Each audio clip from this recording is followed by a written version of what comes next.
Was a girl running in our group. She had a high-speed motor in a 40 Ford coupe. She had a racing cam and a supercharged.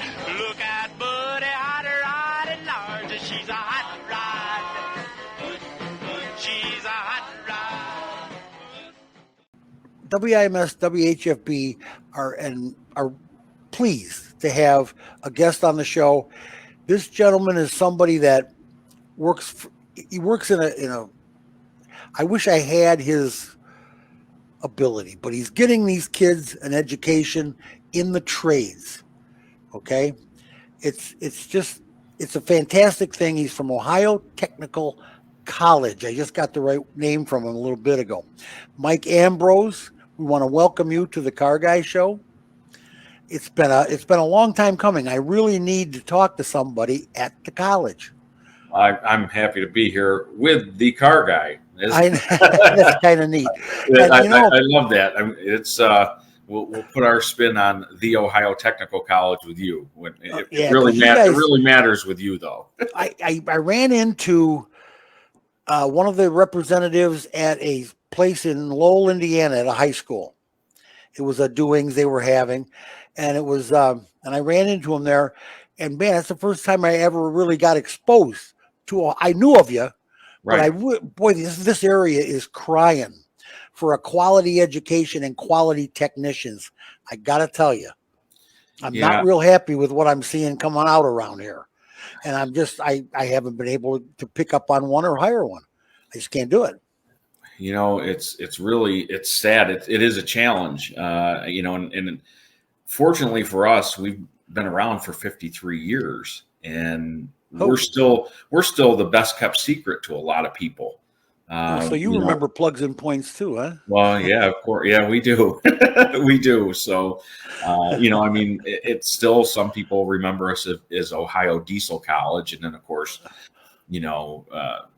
adding automotive, because we are involved with all of transportation, right? And now we're very fortunate because we get to, although it's a challenge, we love the challenges of trying to educate this new generation of student that unfortunately I think has been neglected when it comes to what's available in the trades for several reasons. And now it seems to be, we're getting some teeth with the news of, boy, there's this major skills gap. Well, it didn't really just happen overnight.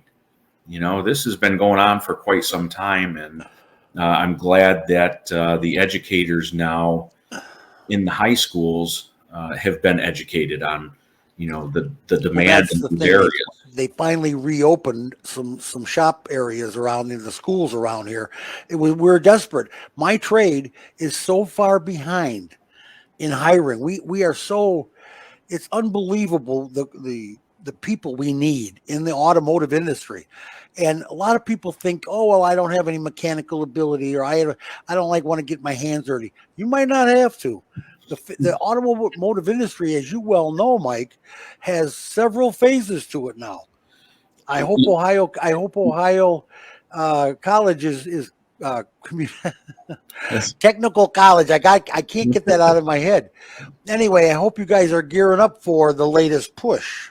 We are. And I think that's what really makes us special, is the fact that, everybody says they understand that there's no longer a backyard mechanic. Everybody's been saying that for years. However, we put our money where our mouth is, so to speak, because we need the student, the one that has the tech savvy today, that can still do the hands-on work, but these cars are rolling computers and they're very complex. And this generation hasn't really realized how maybe their skill set of what they've grown up through with technology, just with the computer and with their phone, for instance, well, see, how that can equate to a career in the auto industry, because it's not just, like you said, changing plugs and not things anymore. And on the phone, if you could teach, this generation, if you could teach them to do anything with their phone, they'll buy it. I mean, Yeah. oh, my phone, I can learn on my phone. Well, learn, please, Yeah, because we need you. We do yeah, need them. And the technicians that you're graduating, I get an email from your superiors over there, the ivory towers. I get a email from them every year with the graduation and who's moving out and who's moving on and blah blah blah blah blah. And you guys are very diverse. You do diesel, you do hot rod restoring, you do performance.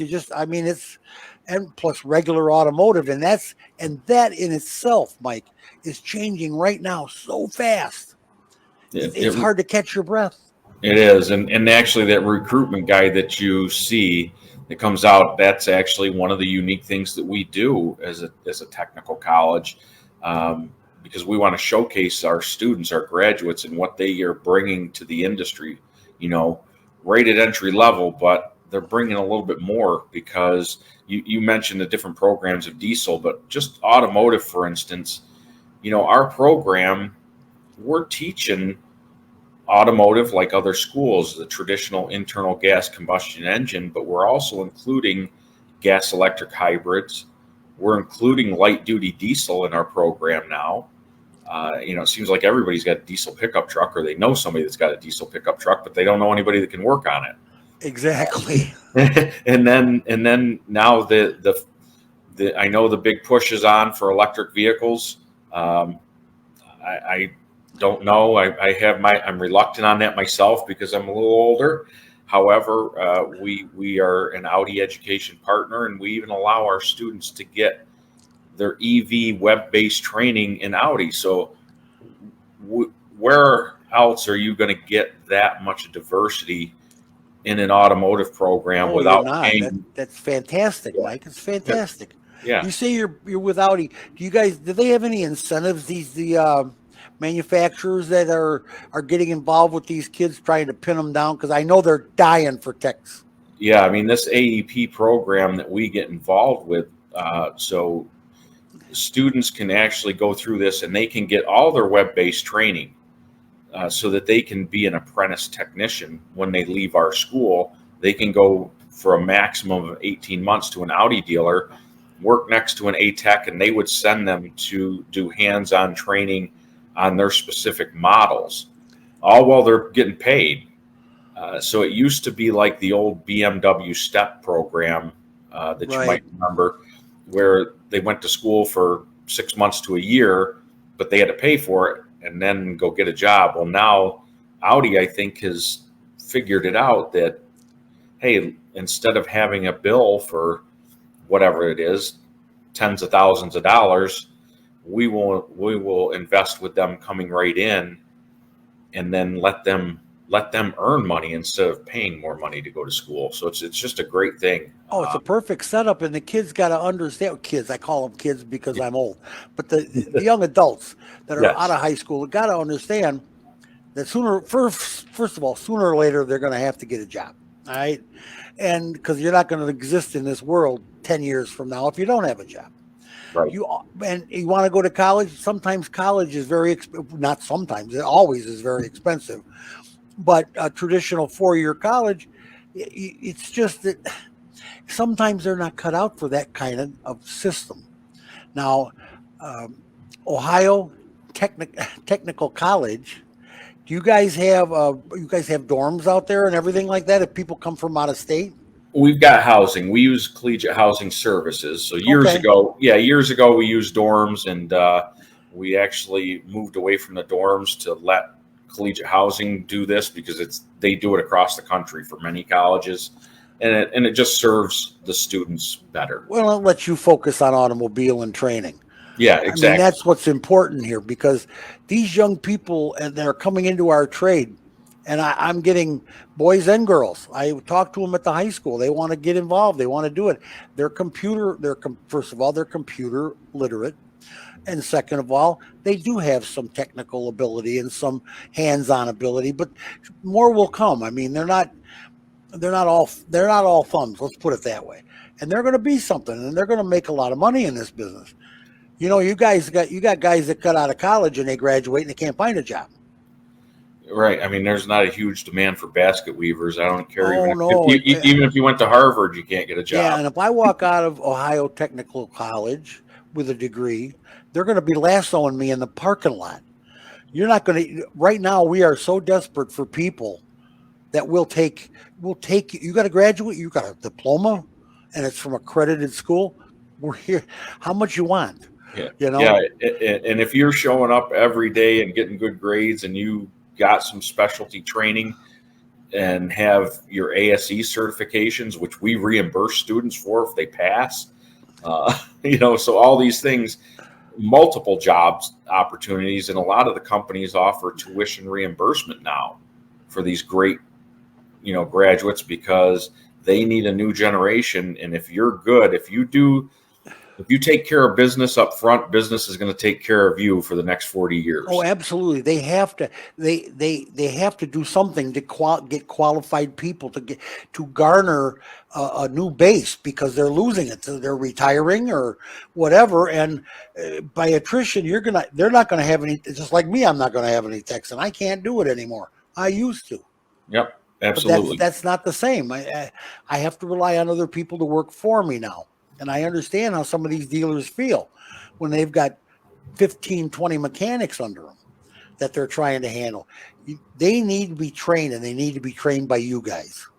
Yeah, and they need to be able to come out and make an impact on the industry the first day. And that doesn't mean that they have to go out and be an A technician, because they're not going to walk out of a school that way. But, after a year of training here, they're going to go in and they're going to be able to walk into that dealership and impact that dealership's bottom line in a positive way. And they're going to help their overall CSI at that dealer. Oh, absolutely. And they're performing in those two areas, the dealer's going to invest more and more with that person. And they're going to grow, and they're going to grow over time. So again, for the next 40 years, as the technology continues to evolve, they're the ones that are at the forefront of this. Well, yeah, as opposed to hiring somebody's the waitress at the laundromat's boyfriend's kid and hiring him. What are you going to do with that? Right. He's not going to make up any kind of impact on anything, not even on an independent business. No, and he's not. And it's unfortunate because it used to be you might be able to do that, but today, again, they just can't learn, and they're going to get frustrated, and then they won't stay in the industry, and that doesn't help. And, part of maturing is, I guess, the best way to learn is through mistakes. If you learn in school at our place, we'd rather have you learn make mistakes there, so that when you go out into the industry, you're still going to make mistakes, but they're going to be minimal, and you're going to know how to handle that because you're not going to get frustrated and walk away. Oh, yeah. My father said that to me. Don't embarrass me. That's all he told me when I left the house. You're telling him, go to work, man. Don't embarrass me. My dad never had that chance because I always embarrassed him. Oh, jeez. Mike, I got to tell you, this has been fantastic. We're going to do this again and again. I want you to give me a spiel when you come back the next time, and we're going to talk about getting these kids in school.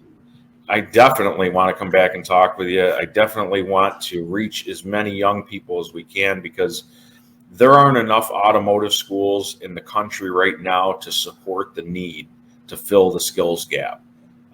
Again, I am going to toot the horn of Ohio Technical College because of our specialty training and our reputation over 53 years in the industry. I have you rated as number 1 or 2 in my book. You guys are the best. That. And I think the industry does as well, because if you go around to any of these car dealers or these truck dealers, they're going to know a graduate in this area from Ohio Technical College and what we've produced over the last 53 years. And they've probably got technicians in their shops working from here. Yeah, I'm sure they do. I'm sure they do. Yeah. Hopefully I can get one this year. Well, hey, you got my phone number. Plus, if anybody else wants one, you can always go online to ohiotech.edu and get a request for that recruitment guy. Well, I want to see you guys recruiting better in my area. I want to see you guys out here. That's great. Well, and I want to hire another one in your area too, because we need a bigger footprint. Yeah, you do. Okay, Mike, thank you so much for coming. So George knows everybody. I'm just saying, and he's looking for kind of a retirement gig. So maybe keep that in mind. Oh yeah, I'd make a great recruiter. So I get to ask one question, I think, before we let Mike go. All right. So Mike, here's my question. You know, we spent a lot of time here talking about the future of cars, the future of EV, hydrogen, all sorts of things. So I'm curious, what if you were to look into your crystal ball, what do you see as the future of the technology? I mean, let's say, for instance, right now, if somebody wanted to get into the industry, do you think there's going to be a time where they have to choose, do I want to go traditional gas powered or EV, or are you going to see a situation where you're going to have sort of the same guy can work on both types of vehicles? Because I know we have some states that are pushing for EV, and we were talking last week about Wyoming, who's pushing against EV. So I think it's going to be a very interesting time for somebody that's getting into this industry. But then the other question, kind of to follow with that, I wanted to find out more about, how do you expect, when you're, traditionally you're dealing with a handful of car makers, and now it seems like every week we've got a new EV manufacturer coming out. So how do you see, basically, when you deal with a company like a Ford or a Chevy, they know how to have parts, they know how to put out manuals, they know how to work with technicians. Some of these upstarts, they may not know how to deal with, repair facilities in the field. So you have, Stellantis shows up at George's shop, and everybody's going to kind of look at each other and go, well, now what? Now what? Right? Exactly. And so that's kind of the question, is what do you see the future looking like? So I think that right now, short future, we need somebody that the most valuable tech is the one that has the ability to do multiple things. That's why, again, our training includes the gas electric hybrids, web-based EV through Audi, and diesel. Diesel's been an alternative fuel for years. It has been with the European cars with the clean diesel for quite some time. So I don't think it's a one size fits all, unless maybe you go to the coast where, California, New York, they might try to push strictly electric vehicles, but you're still going to need to know both, because you're not going to work on new cars necessarily. The only thing that you're going to do on a new car is warranty work. You're still going to have a lot of old cars on the road. People are keeping their vehicles longer. They're financing them for 10 years now. Oh, they are. Yes, they are. I see it every day, Mike. So, if you're talking about 2035, I think in California, where they wanted to have everybody buying a new electric car, which is, that it's a lofty goal. We'll see about that. We'll see about. I agree. But what people don't understand is, even if that should miraculously happen, you're still talking about almost 2050 before all the internal gas combustion cars are off the road. And they still, Mike, they forgot one thing. They built the car, they built the charger. They forgot, what are you going to plug that charger into?